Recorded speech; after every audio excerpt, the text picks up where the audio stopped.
So we're answering this question, what is faith? Well, I have to go to the scriptures because the scriptures outline for us what faith is. It tells us real clearly in Hebrews chapter 11, verse 1. Now, faith is confidence in what we hope for and assurance about what we do not see.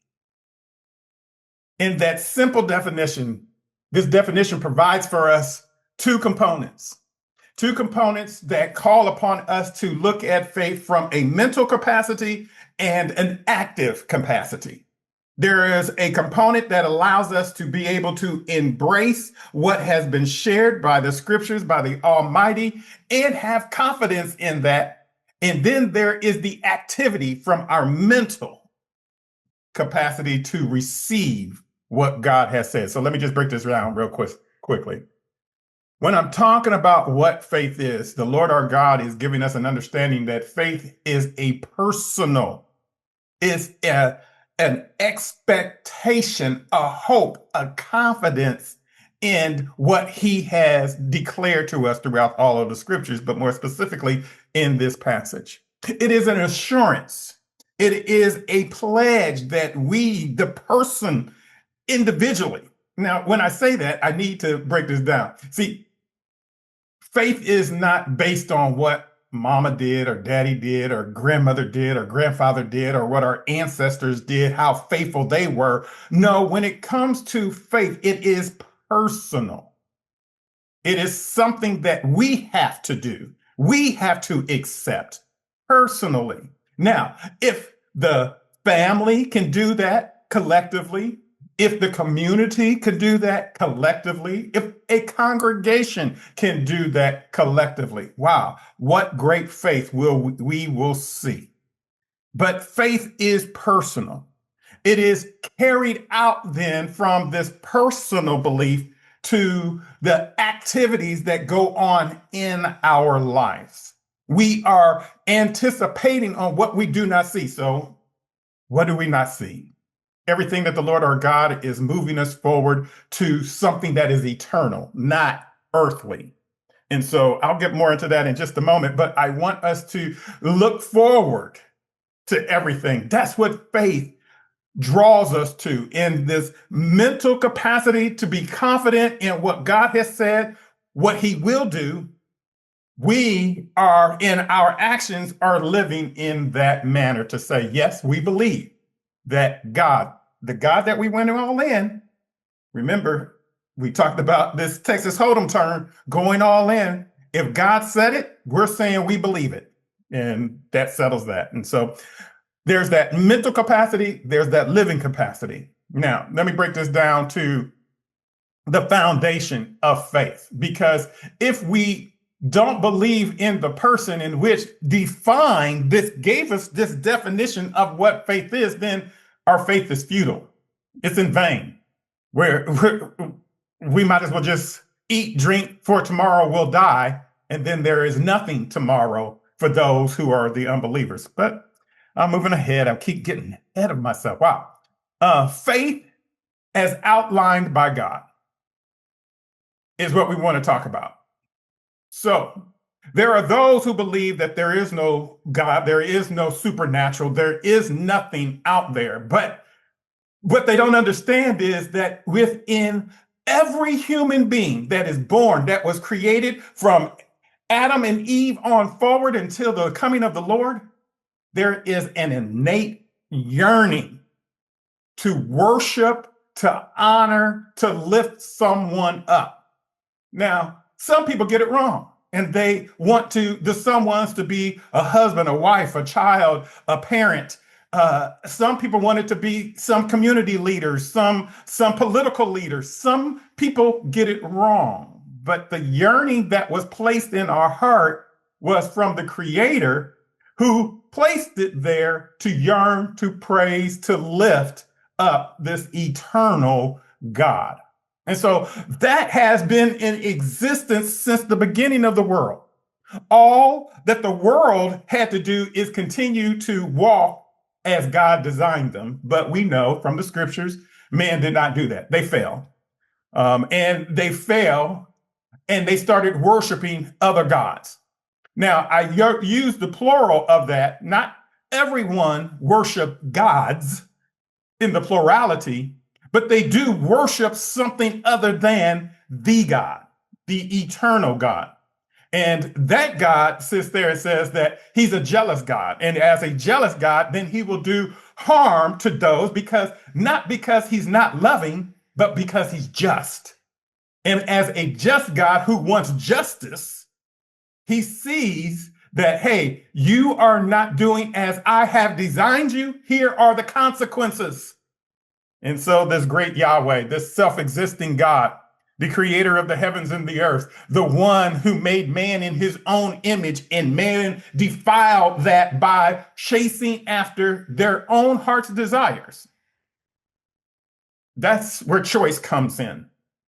Choosing whom you're going to serve, choosing whom you're going to honor, choosing whom you're going to walk aligned with. And God sits there and says, I am the way, I am the truth, I am the life. No one comes to the Father except through me, Jesus says. But you have the choice to choose what he has outlined for you and made a straight path for you, or you have the choice to be like Adam, like Eve, and fail the test. But the great I am, Yahweh, he shared with Moses from the bush that I am. I'm the existing God. I am the only God. I am the living God. So if we're going to have a faith that's firm, would we not want to have a faith in the one who has existed for all who do not need man to live, to exist, but who also placed in man this ability to praise and lift up and exalt? Wouldn't we want that kind of God? Well, that's where faith lays its foundation, in that God. So why not another God? Why not another faith? There's only one living, self-existing God. And so again, I ask the question, why would we want to worship a dead God? Someone that we have imagined, someone that we have penned and placed on a piece of paper and sketched. And this God says, do not do any of those things. Do not come up with an image like to say that this is my God. And I say to people all the time, and I know I get crucified for this, but hey, that's all right, because I'm in line with the scriptures. We aren't even to have a cross, to even say that's our God, to worship the cross, even though it was the cross that bore the sins that makes me whole and makes me right again. But I'm not supposed to lift up a cross. I'm not supposed to lift up a crucifixion. I am to lift up the invisible, loving God who displayed himself in the Father, the Son, and the Holy Spirit, and still does to this very day. So Hebrews chapter 11, verse 1 gives us a definition.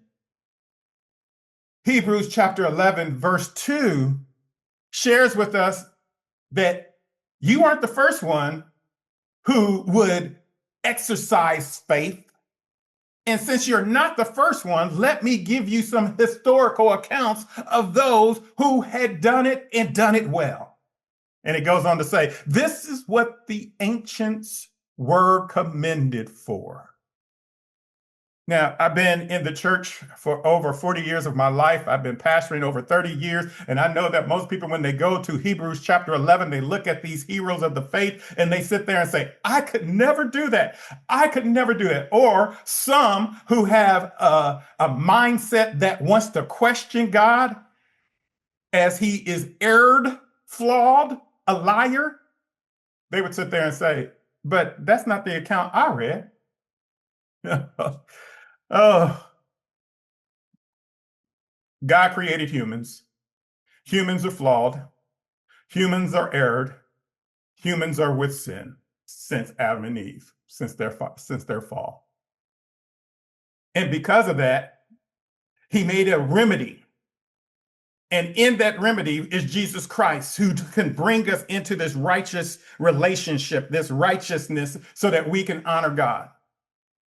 But before Jesus Christ comes in the world, he gives us examples of how flawed human beings can still be men after God's own heart, can still be accredited with righteousness, can still be pleased in their offerings, could still be women of faith in their old age, having children, as in our sister Sarah. And so the Lord our God is giving us these examples that as we continue to walk through this world, we're going to be flawed individuals. Again, I said I've been in this faith for many years, and I'm still flawed.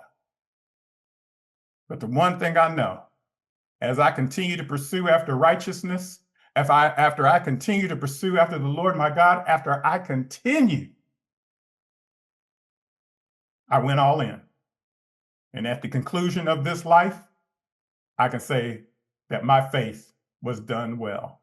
And I pray that I hear my Lord my God say, "Well done, thy good and faithful servant." Come back with me, and I'll continue on this journey of faith